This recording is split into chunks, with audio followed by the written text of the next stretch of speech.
네, 북2를 지나서 이제 드디어 북2로 넘어왔습니다. 북2는 여러분들이 보시는 바와 같이 책 제목 자체가 글쓰기입니다. 글쓰기. 자, 글쓰기를 위한 자료 수집. 아니, 물론 자기만의 논리 구조는 만들어져 있어야 되겠죠.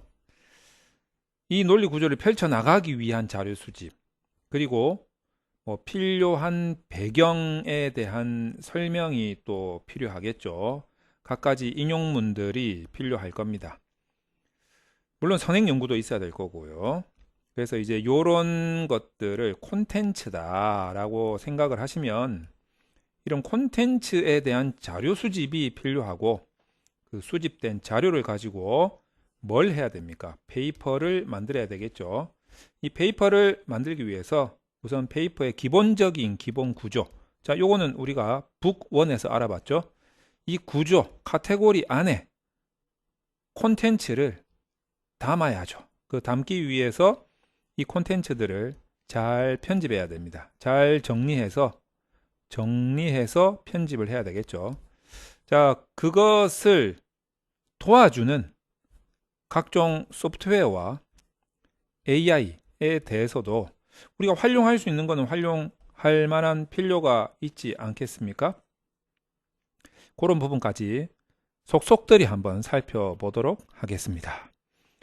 책의 내용 속에 들어가면은 그냥 시간 나시면 한번 읽어보시기 바라고 목차를 한번 살펴보겠습니다.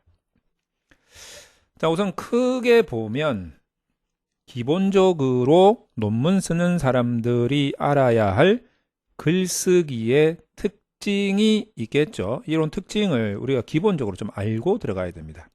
보편적 특징이 있고 구체적인 스타일 문제가 있어요. 그리고 소프트웨어에 대해서 살펴볼 겁니다. 그리고 나서 우리가 글을 쓸 때 가장 논문에서 유의해야 될 점이 뭐냐면 인용과 표절입니다. 인용을 잘못하면 표절이라고 하기에는 좀 그렇지만 유사도율이라고 하는 것이 조금 더 좋은 표현이 아닌가. 우리가 일반적으로 그냥 표절이라고 하니까 그냥 저도 표절이라고 쓰긴 했는데 표절이라고 단정 지을 수는 없어요. 제일 먼저 유사한가에 대한 유사도율을 먼저 검토한 다음에 표절에 대한 판단은 사실 학자들이 할 문제인 것이죠. 자, 그래서 그 부분에 대한 이해가 있어야 되고 인용 처리 그러면 어떻게 해야 될 건데, 그래서 인용 처리와 관련된 각종 필요한 개념들을 한번 살펴보도록 할 겁니다. 직접 인용이 있고 간접 인용이 있고 재인용이 있고요. 그 다음에 출처 표기나 참고문헌 표기에 대한 방식을 살펴볼 겁니다. 그리고 또 중요한 거는 이 표절을 어떻게 처리할 건데, 그러려면 표절의 개념과 기준을 알아야 되겠죠. 그리고 표절을 검사하는 프로그램들이 있습니다. 이 프로그램들을 또 알 필요가 있겠죠. 자, 그렇게 인용과 표절에 대해서 한번 살펴본 다음에, 자, 그 다음에 이제 글쓰기를 할 때 기본적으로 글쓰기라고 하니까 그냥 이거는 글이다 이렇게 생각을 하시는데, 사실 논문에서는 연구자의 어떤 주장이 좀 실려야 되는데 이 주장이 글로 실린다기보다는 흐름으로, 더 구체적으로 이야기하자면 문단의 흐름으로, 조금 더 이야기하자면 카테고리의 흐름으로 표시를 하는 게 좋다, 표현을 하는 게 좋다. 자, 그러기 위해서는 우선 우리가 고정관념을 좀 깨야 돼요. 무조건 글쓰기를 해서 주장을 한다, 이런 고정관념을 좀 깨야 되고, 문단이 얼마나 중요한가, 카테고리가 얼마나 중요한가, 이런 부분에 대해서 우리가 자세히 살펴볼 필요가 있겠습니다. 자, 그 다음에 우리가 이 글쓰기에 들어가는 각종 이 구성 요소들이 있는데, 구성 요소니까 논리 파트가 있고요. 그 다음에 설명을 위해서 인용하는 파트가 있고, 분석 파트가 있고, 정리 파트가 있고, 스타일 맞추는 파트가 있고, 이런 부분에 대해서 우리가 역할을 좀 철저하게 구분해 보자 이거죠. 역할을, 이런 거에 대한 우리가 고민을 해본 적이 있던가 라는 차원에서 이 역할을 좀 철저하게 구분을 하면 논문 글쓰기가 좀 쉬워지지 않나 이렇게 생각을 합니다. 자, 그리고 나서 이제 논리를 구성하기 위해서 자료 수집을 어떻게 하고 이때 필요한 AI를 어떻게 하느냐. 이거 주로 보면 선행연구 조사를 위한 용도다 이렇게 생각을 하시면 좋을 것 같아요. 우리가 글 중에서도 제일 중요한 부분은 논리 구성이거든요. 논리 구성. 이 논리 구성을 하기 위해서는 선행연구 조사가 필수적이다. 근데 이걸 어떻게 하는 게 좋을까? 이 부분에 대해서 과연 논리 파트에 해당하는 카테고리가 무엇이며 논리의 역할이 뭐냐? 논리를 어떻게 구성하는 게 좋냐? 이 구성을 위해서 자료 수집을 어떻게 하는 게 좋냐? 뭐 기본적인 것들도 있고 자료 수집을 도와주는 AI들도 있고요. 그 다음에 이 선행연구 조사를 했으면 이 선행연구의 메타데이터가 굉장히 중요한 정보입니다.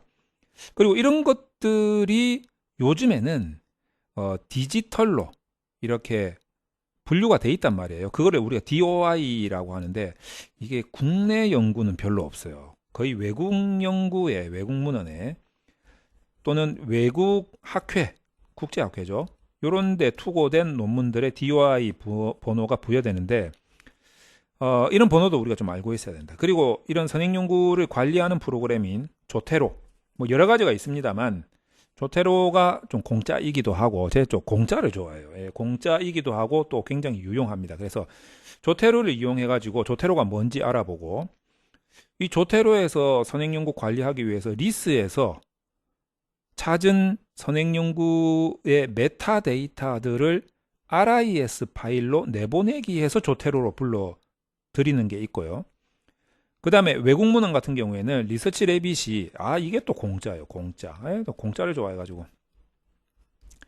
이 리서치 레빗이라는 선행연구 찾는 AI가 있습니다. 이 AI를 이용해서 선행연구를 찾아가지고 조테로에 커넥트, 연동시키기. 그리고 나서 조테로에 선행연구들이 막 쌓이잖아요. 그러면 이 조테로 라이브러리에서 컬렉션 관리하기, 폴더 관리라고 보시면 될 것 같아요. 그래서 이 조테로의 컬렉션 폴더에서 선행연구 보고서를 생성할 수도 있고, 그리고 이 보고서 내용을 가지고 챗GPT에서 또 정리도 할 수가 있습니다. 이런 식으로 AI를 소프트웨어 그리고 AI를 활용을 하면 선행연구 조사를 하고 그것들을 정리하고 편집하는 데 도움을 좀 받을 수 있다. 그 다음에 이제 그 이외에 각종 인용문 자료 같은 경우에는 어떻게 수집할 거냐. 그래서 일단 인용 파트에 해당하는 카테고리와 역할에 대해서 좀 살펴본 다음에 인용문 구성을 위해서 자료 수집하는 그런 노하우에 대해서 좀 설명을 드릴까 합니다. 자, 이렇게 북2는 이런 내용으로 구성이 되어 있습니다. 이제 북2를 가지고 하나씩 여러분과 함께 논문 글쓰기 요령에 대해서 한번 이 다음 시간부터 살펴보도록 하겠습니다.